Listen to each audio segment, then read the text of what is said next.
The curation site that I decided to use is one that I actually use a lot in my personal life, but is Pinterest. And initially I was very surprised that a lot of people in the class had used Pinterest, but after taking a look at what other people had done, I decided that this would actually be the best option for me as well, because I wanted to focus on reading with your students or reading with your child at home for the 20 minutes that they are recommended. Because after working with some elementary school students, it seems that it's a struggle to get those 20 minutes in.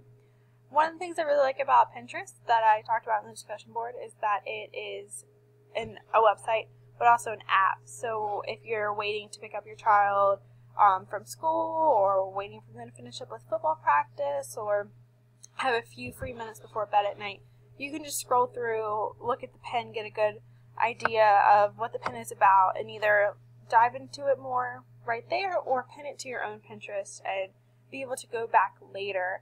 As a librarian, I also really like that it lets me know if I have already pinned something, so that way I'm not pinning the same thing multiple times. I also received an email several days after creating this board that had recommendations for the same type of stuff.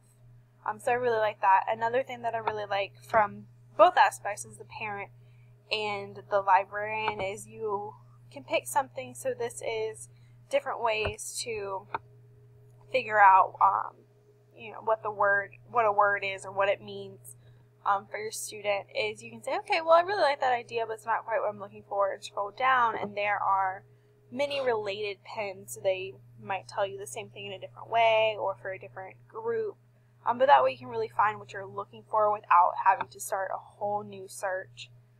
One of the other things that I really liked about Pinterest, other than its accessibility and the way that it still guides the search even if you go outside of the search, is the wide variety of information that was available.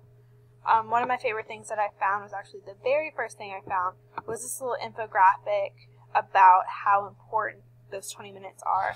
And I thought that this could very easily hit home to both the student and the parent. The parent can obviously comprehend that those differences in words per year can lead to a really big difference, but a student can see, okay, well, green's good, yellow's okay, red's really bad, and kind of comprehend that they need to be doing their reading because it will help them. I also tried to pin ideas on how parents can help their students get those 20 minutes. If your child is coming home from school and going to soccer or football or ballet, and then trying to eat dinner and maybe trying to spend some family time, those 20 minutes are easy to lose track of, and I really like that idea of have some different ideas of how to get those.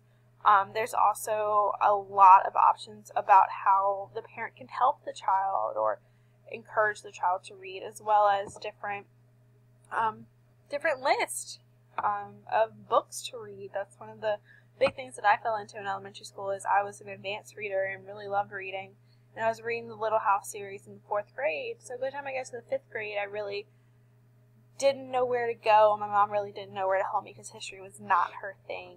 So this way, if your student really won't read something that's very serious and they really want something to laugh at, you can come here and find 25 books that will make kids laugh. And if your kid has read all of those, you can come down here and find even more. So those are all reasons that I use Pinterest for this. I think it's a really great tool, and I was really surprised at the amount of educational information it had available. So I think it's a great tool.